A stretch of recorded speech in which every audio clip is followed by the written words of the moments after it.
17 complaints, 5 excessive force allegations. But today, he messed with the wrong one. The morning air felt thick, the kind of humidity that clings to your skin even before the sun fully rises. Detective Mark Reynolds stepped out of his car, shutting the door with more force than necessary. It was a miserable start to the day, testifying in some pointless case that, in his opinion, could have been handled with a simple report. But the DA insisted he show up in person. His jaw clenched as he walked toward the courthouse in Baton Rouge, Louisiana. The parking lot was half full, mostly lawyers and clerks already moving like they had somewhere important to be. Reynolds didn't care. His mind was already on the testimony. What to say, what to leave out, how fast he could be out of there. Inside the courthouse lobby was the usual mess. Low chatter, footsteps echoing, attorneys checking their phones. He scanned the space out of habit, eyes moving over security, clerks, and a group of people standing near the entrance to the main courtroom. And that's when he saw her. A black woman, standing near the corridor leading to the judge's chambers, speaking to a group of attorneys. She was too confident, too sure of herself. The way she stood, the way the others listened, it rubbed him the wrong way. Reynolds was already in a bad mood. He didn't need any extra distractions. His steps were deliberate as he walked toward her. No badge was visible, no ID, nothing. Just another loud voice in a place where people like her usually had one of two roles. Either they were here to argue a case, or they were waiting to be processed. "Ma'am," Reynolds said, his voice carrying the authority he was used to. "You can't be here. This is a restricted area." She turned to him, meeting his gaze with a calm expression.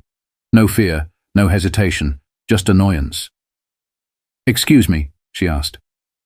Her tone made his blood boil, like she didn't recognize who he was, like she wasn't taking him seriously. "I said," Reynolds repeated, stepping closer, "this area is for court officials and law enforcement only. If you don't have business here, you need to move along."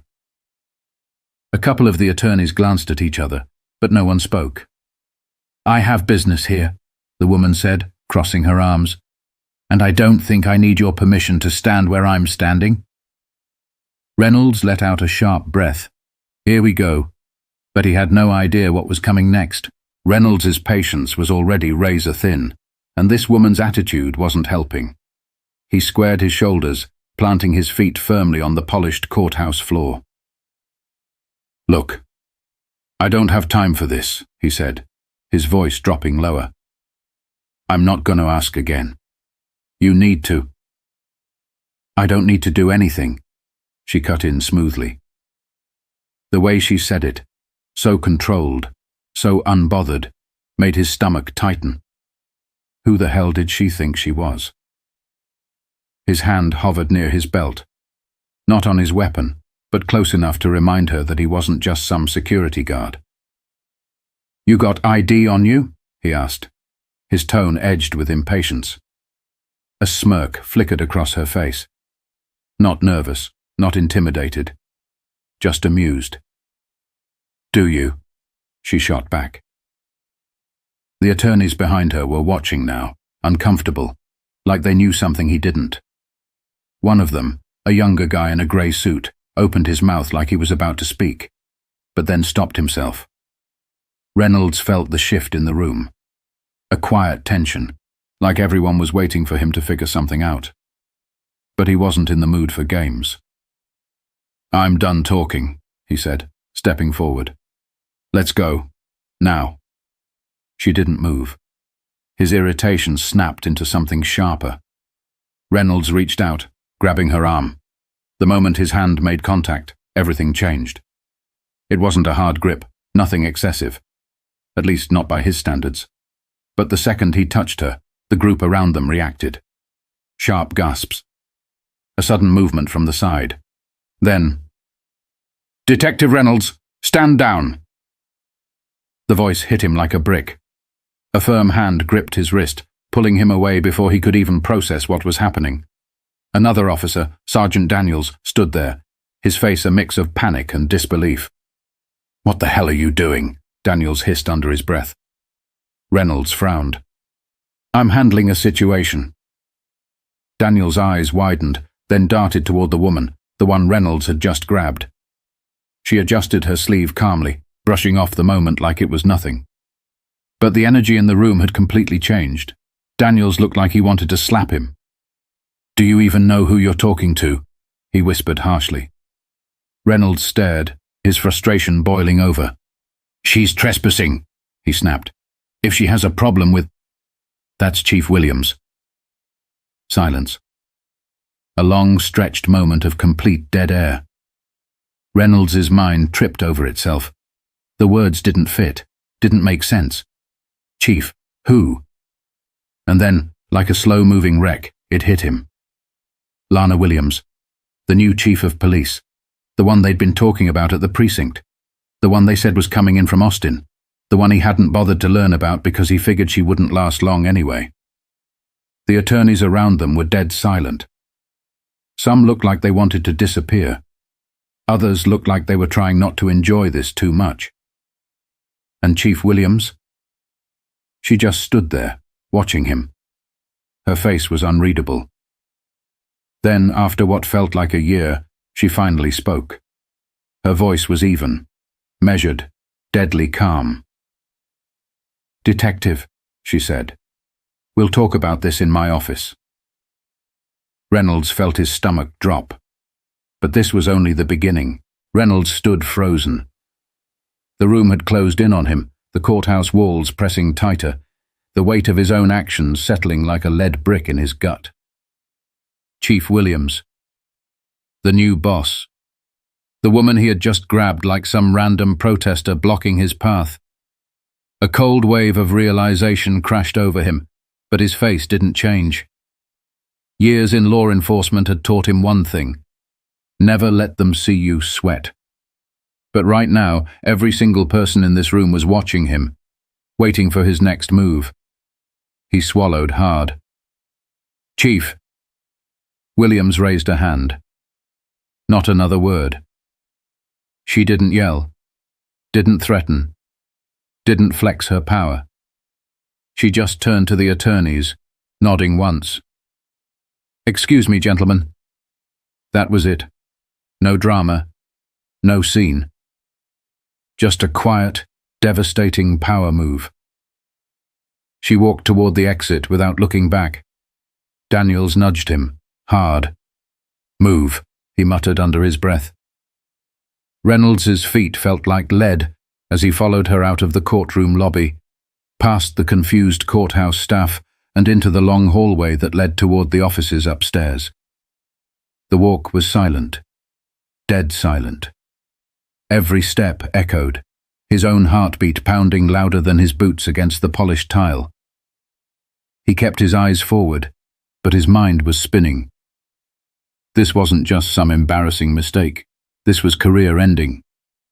Williams wasn't some fresh-out-of-academy rookie with something to prove. She was a seasoned leader, the kind with connections, the kind that could pull a single string and unravel everything.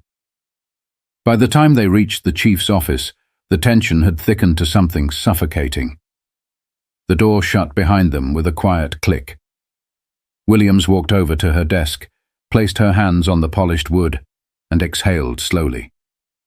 Reynolds stood stiffly, hands clasped behind his back, waiting. She didn't sit, didn't tell him to either. Instead, she turned, arms crossed over her chest, and looked at him like she was reading through every mistake he had ever made. And then she spoke. Her voice was quiet, controlled, but unshakable. "Detective," she said, "walk me through what just happened." Reynolds opened his mouth. But for the first time in his career, he had no good answer. What was he supposed to say? That he saw a black woman standing in a courthouse and assumed she didn't belong? That he thought she was another activist in the way? That the only reason he even looked twice was because she was too damn confident for his liking? Williams watched him struggle. She let the silence stretch, just long enough to make him feel it. "I asked you a question," she said. Reynolds cleared his throat. His voice, when it finally came out, wasn't as steady as he wanted it to be. "I didn't recognize you." She nodded slowly, as if considering his words. "And that justified you putting your hands on me?" He knew there was no right answer to that. "Chief, Don't," she interrupted. "Don't try to explain it away. I've seen it too many times." Reynolds pressed his lips together. This was bad. Worse than bad. Williams stepped around the desk, closing the space between them. She wasn't tall, but somehow she made him feel small. "I'm going to be very clear about something," she said. "This department has protected officers like you for too long. That ends now." Reynolds' stomach turned. Every instinct told him to fight back, to defend himself, to do what he'd always done. But for the first time he wasn't sure it would work. And that terrified him. But the fallout was just getting started. Reynolds had been chewed out before. By sergeants, lieutenants, even an old precinct captain who had a habit of slamming his fist on the desk for dramatic effect. But this was different. There was no shouting, no red-faced ranting about making the department look bad. Chief Williams didn't need to raise her voice to rip him apart. She let the weight of his actions speak for itself. "Do you know how many complaints you have on file?" she asked, tapping her fingers against the desk. Reynolds kept his face blank. "No, ma'am. 17. He felt that number like a punch to the ribs. Williams tilted her head slightly, studying him like he was a specimen under a microscope. "That's not including the ones that were lost in paperwork," she added, her voice flat. Reynolds didn't flinch, but his fists clenched behind his back. She knew. She knew exactly how the system worked. The quiet reassignments, the missing footage, the well-timed retirements of IA investigators who had been reviewing a case one minute and packing up their desks the next. She wasn't guessing. She had receipts. Reynolds finally spoke, keeping his tone measured. "I do my job, Chief. I do what's necessary." Williams leaned back slightly. "Necessary?" He could feel her baiting him. He should have stopped talking. But something bitter pushed him forward. "This city isn't kind to weakness," he said. "We're not out there giving tickets for expired plates. We're dealing with criminals who—" Williams held up a hand, a silent command, and just like that, he stopped. "You think I don't know what kind of city this is?" she asked. Reynolds didn't answer. Williams exhaled slowly, tired, but not defeated. "That's the problem with officers like you," she said, more to herself than him. "You think you're keeping order. You think you're the last line between good people and bad people." She met his gaze again. Sharp, unforgiving. "But what you really are is predictable." Reynolds' jaw tightened. Williams walked over to the file cabinet in the corner, pulled open a drawer, and grabbed a single thin folder. She placed it on the desk. It had his name on it. "You've been given more second chances than you deserve," she said. "This time, there won't be another one." Reynolds felt the blood rushing in his ears. He had spent years learning the rules of the game. He knew how to survive in this system. But Williams wasn't playing by those rules. And for the first time, he didn't know how to get ahead of it. The silence stretched between them, thick with something unspoken. Finally, she sighed.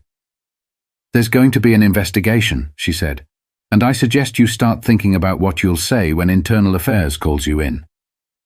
Reynolds stared at her. "So, that's it?" Williams gave a small, humorless smile. "No, Detective. That's just the beginning." And for once, Reynolds didn't have a way out. Reynolds sat in his car, staring at the dashboard, hands gripping the steering wheel like it was the only thing keeping him grounded. An internal investigation. That was the kind of thing that could end a career. His career. He had spent years in the department, learning exactly how to navigate grey areas. He knew which supervisors to avoid, which ones would cover for him, and which ones didn't care as long as the paperwork was clean. But Chief Williams? She was the variable he hadn't accounted for. Reynolds had always thought he understood power. Who had it? Who didn't? How to control a room with his presence alone. But today he'd seen what real power looked like. It wasn't about brute force. It wasn't about intimidation. It was about control. She never raised her voice, never lost her temper. She let him destroy himself. And now he had to sit in that destruction and face what came next. The next morning, Reynolds walked into the precinct, feeling every set of eyes on him. They knew. Word had spread faster than wildfire. Sergeant Daniels barely glanced at him when he passed. A couple of younger officers whispered behind their hands. A few veterans, the ones who had been untouchable for years, kept their heads down, pretending not to notice. And then there were the others, the ones who looked at him like they were waiting to see if he'd survive this, waiting to see if the department had finally changed. Hours later, the meeting came. Internal Affairs, a union rep, Chief Williams sitting at the head of the table, calm and unreadable. They laid out the facts. 17 complaints, 5 excessive force allegations in the past 2 years. A pattern. He could fight it. He could deny it. He could do what he'd always done, lean on the system to protect him. But he knew the truth. The system wasn't on his side anymore. She wasn't on his side. He was out of options. For the first time in his career, he was forced to do something he had never done before. Take accountability. "I overstepped," he said, his voice quieter than usual. Williams didn't react. "I shouldn't have put my hands on the chief," he continued. "I made assumptions about someone I didn't recognize, and I let my frustration get the best of me." There, the words were out. He didn't expect sympathy, didn't expect a pat on the back, and he didn't get one. Instead, Williams closed the file in front of her and looked him in the eye. "This department isn't a place for men who can't control themselves," she said. Reynolds felt his chest tighten. "Consider this your last chance," she said, "and don't think for a second I won't be watching." She wasn't making a promise, she was making a guarantee, and just like that, the meeting was over. Reynolds left the room feeling something he hadn't felt in years: uncertainty. He wasn't fired. Not yet. But his reputation was cracked. His position wasn't bulletproof anymore. For the first time in a long time, he wasn't sure where he stood. And maybe, just maybe, that was the point. Power isn't about force. It isn't about fear. Real power is about accountability. It's about knowing that sooner or later, you answer for what you've done. Some people learn that the easy way. Others, like Reynolds, have to be dragged to the truth.